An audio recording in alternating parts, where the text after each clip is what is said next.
All right, friends. Welcome back to NerdVine, where kind of weirdly, I've been talking to people a lot recently about Pinot Noir, and that's the topic of today's video. So I have these video topics roughly planned out for basically like the next 6 months. So it's been, a little bizarre because Pinot Noir was a pretty prevalent topic during a class I recently had the delightful opportunity to teach. Such a fun class. And then again the other day, just talking about different red wines and learning to drink wine. So, been talking a lot about Pinot Noir lately, but let's, grab a glass and let's delve into this fascinating grape.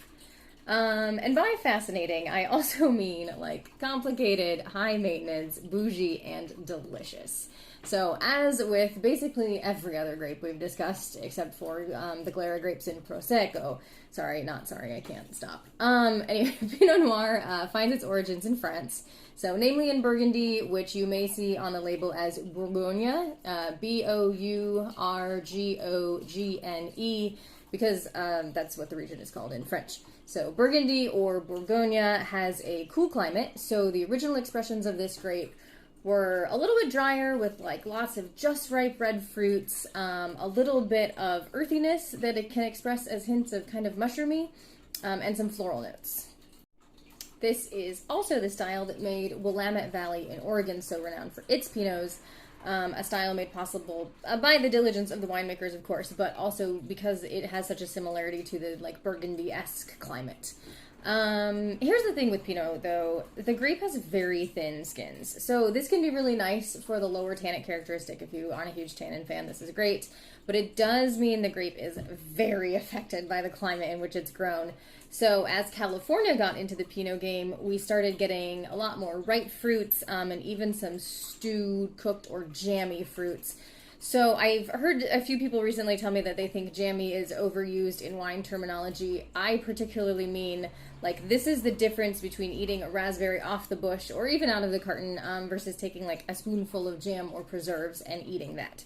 The point being, the difference between a Burgundy Pinot and a Willamette Pinot isn't a ton, although the French can tend towards even drier for a lot of people, but the difference between a cooler climate Pinot and, say, like a Napa Pinot is pretty dramatic.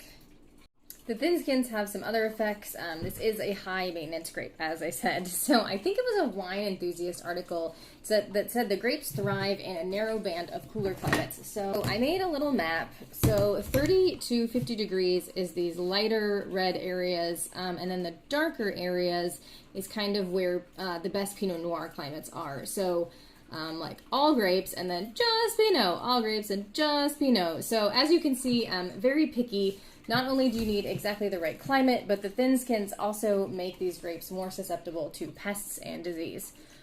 So is all of that worth it? Yes, absolutely. So first, if you think back to one of the questions I asked at the beginning of the last video, what sort of wine can I serve at a party where there will be a variety of food? Pinot Noir is a great choice for this, with these low tannins, as mentioned, and just the right amount of acidity and some fruit notes that won't overwhelm your dishes. This is a great varietal for an array of foods. Second, and largely for all those same reasons, when you get a good Pinot, it can really knock your socks off. I mean, if you're not wearing socks, I guess watch out for your other clothing articles. I'm also much funnier if you've had some Pinot, or really any wine, so let's drink. Today I am having William Downey's Cathedral Pinot Noir from 2021, and as so often happens, I was first caught by this label, and then I started learning about the winemaker, and honestly, I'll just read a little bit to you from their website. Oops. Okay, I just love this. William Downey is the OG of minimal intervention, site-specific Pinot Noir in Australia. He's garnered a cult following of disciples who consider him the granddaddy of the natural wine movement in Australia, a title that makes him somewhat uncomfortable. How can you not love this guy? It goes on to talk about, he employs sulfur when he needs it, works hard with hygiene, temperature, and pH to make sure his wines are squeaky clean. Commitment isn't to dogma, but to land and his wines. It's just, like, so cool. And then he has some other accolades, like, he went to Burgundy for a while, honing his craft with Domaine Fourier and Hubert Lignier, and when Romain Lignier died unexpectedly in 2004, it was Downey who was brought by the Domaine to lead the winemaking team for the 2004 and 2005 vintages. Basically, he's just really cool. And then I pulled up the tech sheet for this wine in particular. Let's look at this beautiful label again. Which, note on the label, all art done by Reg Mombasa, a New Zealand-born, Australian-raised artist and musician, so that's cool. And then, yeah, a blend of Pinot Noir from a single vineyard in King Valley, 30%, and 3 vineyards on the Mornington Peninsula, 70%. Mrs. Nick's Vineyard, Rivendell. Isn't that in The Lord of the Rings? Anyway. And Bluestone Lane in... I'm not going to try to pronounce that. Season was mild and not too wet, and then it talks about... I mean, they're very into telling you everything about these wines. Red volcanic soils at 70 meters elevation, 250 meters above sea level, and also on red volcanic soils. Rivendell is planted on sandy clay loam with D5V12. Like, there's stuff in here that I'm hoping we'll cover in my next set of courses, because I don't even know. All the fruit was destemmed and not crushed. Native yeast ferment in wooden and stainless steel vats without temperature control. No punch downs, no pump overs, no additions. Like, I'm so jazzed to try this. So let's find out. Okay. I hope you were able to stick with me through all that. We got a little technical. Okay, first of all, very nice color. Yeah. All right. There's definitely cat hair in my glass. That's okay. So looking at the core versus the rim. It's not a huge difference, which I wouldn't expect because this is a 2021. Oh my gosh, Amos is trying to climb my legs. Okay, buddy. I'll put you on the video in just a second. All right. Give this a nice swirl. Oh my gosh, look how beautiful that is. Ooh, that has something.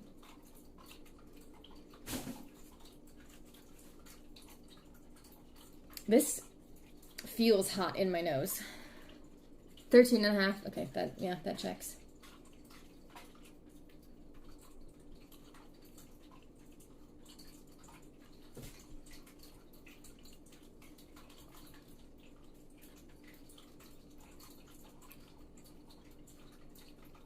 I'm on like a roller coaster of happiness.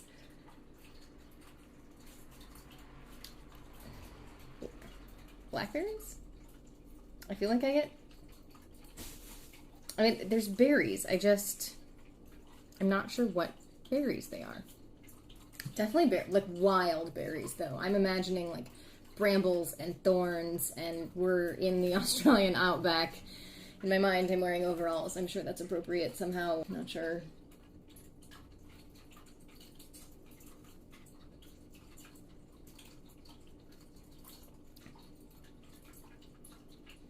Some floral. Nice acidity. I will say this is unlike pretty much any Pinot I've had. I've had Willamette. It was very dry. I've had some Pinot from France. Excellent. I loved how dry that one was. I've had Napa Pinots. I think I kind of hinted at that. I'm not a huge fan, but I really don't like ones that are so fruity they're pushing sweet. But this is just something else entirely, and I am in love. So you can learn some more about all of the different characteristics. I think it was, I have too many tabs open. I think Wine Folly actually had a really cool article about the different expressions. You've got some Argentinian Pinots, you've got some, I think even Chile's getting in on the game, all the different regions, and because, as mentioned, the climates have so much of an impact on the grape, you get such a huge variety of Pinots.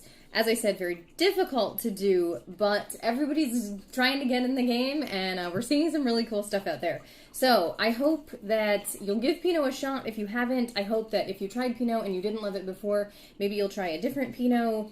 I just hope that you're drinking stuff you love and that you're learning a little bit from these videos. And in the meantime, like and subscribe, and cheers, and I'll see you next time.